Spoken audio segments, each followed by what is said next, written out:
¿Qué tal? Muy buenos días. Damos inicio con nuestra segunda clase de historia. Continuamos con el tema del porfiriato.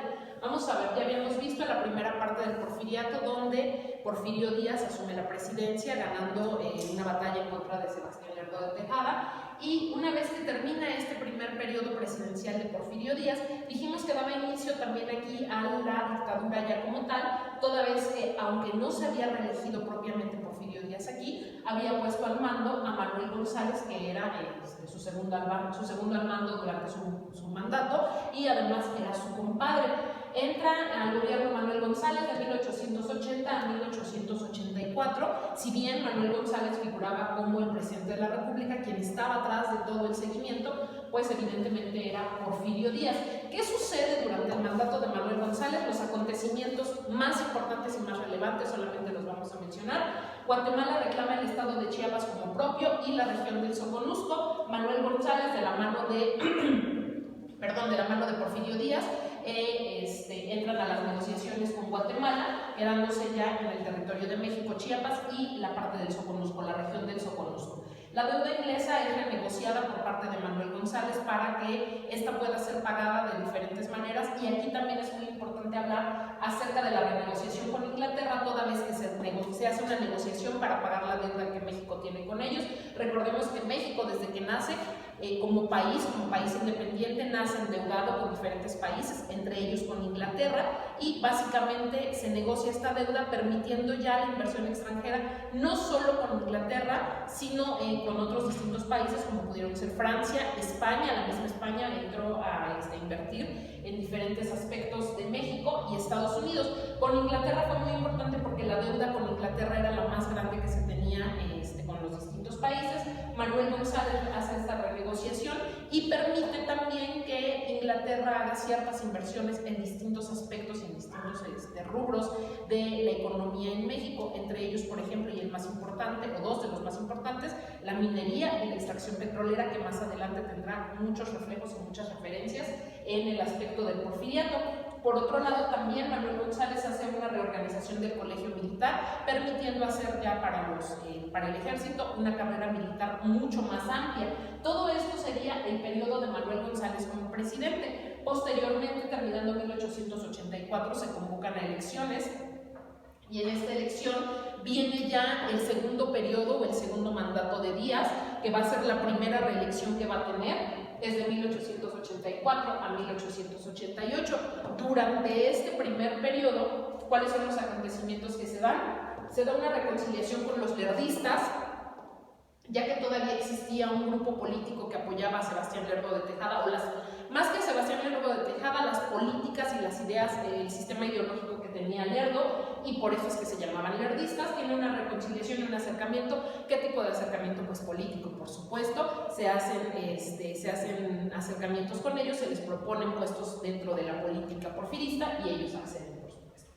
Tiene el apoyo de la clase científica. Recordemos que este es un proceso muy importante para los científicos. Hay nuevas teorías, hay muchos científicos, no solo en México, sino alrededor del mundo, que están fundando nuevas ideas.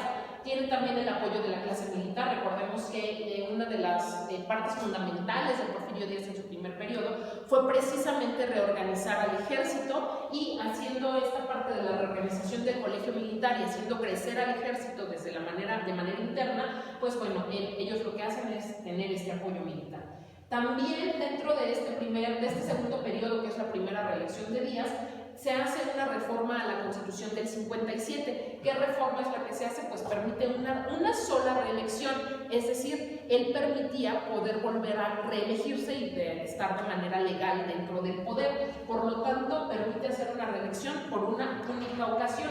Sin embargo, terminando su periodo, y ya para el tercer periodo, que llegaría para 1888 e iniciaría en 1892, también se hace una reforma a la Constitución para poder permitir que Díaz permaneciera en el poder, y esta reforma a la Constitución del 57 ya no es nada más una reelección única, sino es una reelección indefinida, y es por eso que Díaz permanece tanto tiempo en el poder. ¿Qué pasa aquí en este tercer periodo? Este tercer periodo del gobierno de Díaz es crucial para el porfiriato, Número 1, se despoja a los campesinos de sus tierras, es lo que vamos a conocer después como los latifundios. Los latifundios son grandes extensiones de tierra en manos de una sola persona, latifundistas, grandes haciendas dominadas por un solo dueño y trabajadas por los propios campesinos.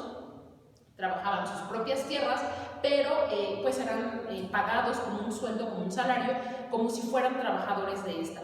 Que ya lo sabemos también, lo han escuchado ustedes muchísimas veces, que estos sueldos, estos salarios, pues eran nuevamente reinvertidos dentro de estas haciendas, dentro de estos latifundios, porque existían las tiendas de raya. Las tiendas de raya eran estas tiendas que suministraban todo lo que necesitaban los campesinos y sus familias para poder sobrevivir, y entonces estaban completamente y constantemente endeudados con los latifundistas o con los hacendados. ¿Por qué les digo que esta parte es crucial? Porque el despojo de tierras va a ser una parte medular para la posterior inicio de la lucha armada de la revolución, porque pues es uno de los puntos medulares. ¿Qué es lo que se buscaba con la guerra de revolución? Bueno, pues básicamente la restitución de las tierras a los campesinos, la restitución de derechos laborales, entre algunos otros, pero los dos puntos más importantes, los dos puntos más relevantes que tenemos de este hecho son derechos laborales y restitución de tierras a campesinos.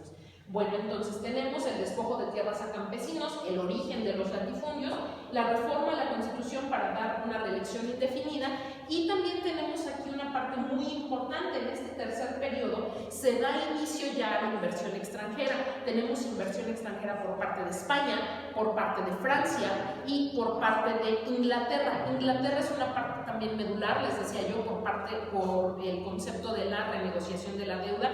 Inglaterra invierte básicamente en dos aspectos fundamentales. Uno es el petróleo, la extracción de petróleo, y por otro lado tenemos la extracción de minerales.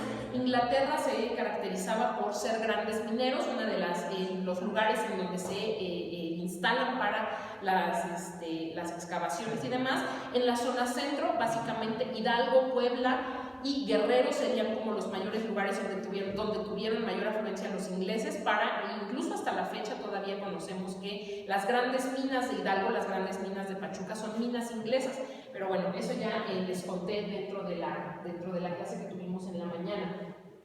Por otro lado, entonces, tenemos toda esta parte fundamental de la renegociación de la deuda con los ingleses, y también dentro de lo bueno que tuvo Porfirio Díaz, porque no podemos irnos a los extremos, no podemos decir que fue completamente bueno, pero tampoco podemos decir que fue completamente malo. ¿Qué hizo de bueno?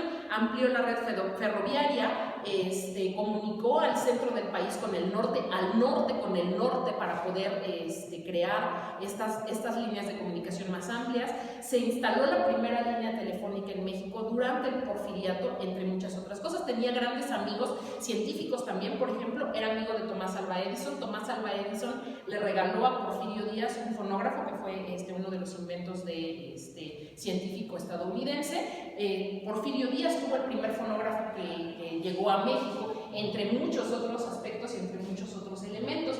¿Qué más hizo Porfirio Díaz por México? Bueno, de las partes buenas, de lo bueno que hizo Porfirio Díaz, grandes y grandes obras arquitectónicas, ya las mencionábamos: el Palacio de Bellas Artes, que empieza su construcción en 1900, el Palacio de Bellas Artes como monumento para celebrar el centenario de la independencia de México, el Palacio Postal, por ejemplo, en Tacuba, en el centro histórico, también es un edificio con características muy específicas, parecidas a la de la época novohispana, sin embargo construido durante el porfiriato. Muchas otras obras arquitectónicas, la Columna de la Independencia o Victoria Alada también es obra de Porfirio Díaz, todos estos sometidos a concurso para que los arquitectos de esa época, nacionales e internacionales, porque muchas de las obras no son de arquitectos nacionales, figuran arquitectos franceses, arquitectos italianos, por supuesto mexicanos. La obra de la Columna de la Independencia o la Victoria Alada estuvo en manos del arquitecto Antonio Rivas Mercado,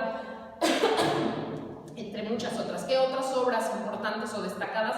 El inicio de la construcción de lo que hoy conocemos como el Monumento a la Revolución. No iba a ser evidentemente un monumento momento a la revolución, pues todavía no se gestaba esta lucha, pero la idea de Porfirio Díaz era hacer aquí el recinto del Congreso de la Unión, Cámara de Diputados y Cámara de Senadores, siendo uno del proyecto que se tenía, iba a ser uno de los congresos más lujosos a nivel mundial. Imagínense, no solo en América, a nivel mundial iba a ser uno de los más lujosos, 14,000 metros cuadrados destinados para el Congreso de la Unión.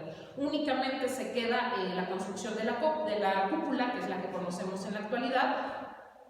Años más tarde, en los años 30, se retoma el proyecto y solamente se quedan las 4 columnas donde bueno, se ponen ahí como un mausoleo para los restos de algunos de los personajes de la lucha de la revolución. Básicamente esto es durante este tercer periodo. ¿Se dan cuenta cuántas obras, cuántas cosas llegan durante este tercer periodo? Cuarto periodo también parte de estas obras arquitectónicas que les estoy mencionando. Y por último, en este momento vamos a hablar del cuarto periodo, de 1892 a 1896.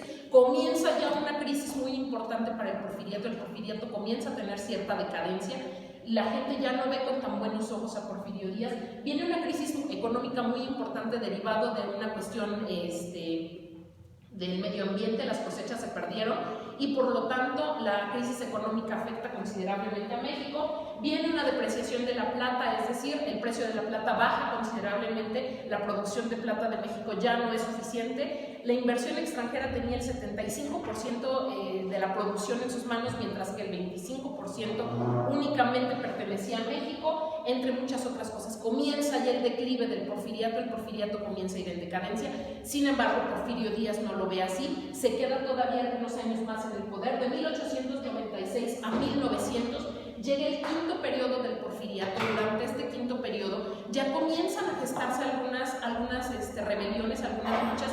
Sin embargo, como todavía no existía una organización fundamental como tal, y como tenía el apoyo, por supuesto, del ejército, apagaban estas rebeliones, lo que llamaban los bandoleros.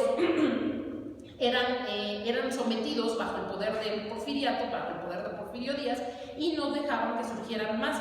De 1900 a 1904, que se da el sexto periodo, pues ya comienzan las luchas armadas mucho más fundamentales.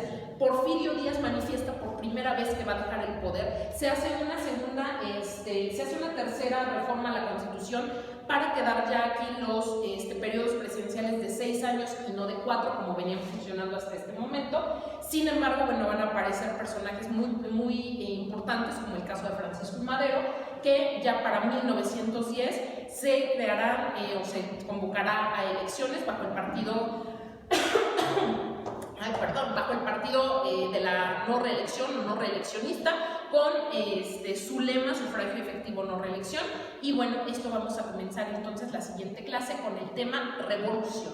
Cerramos aquí el porfiriato. Gracias.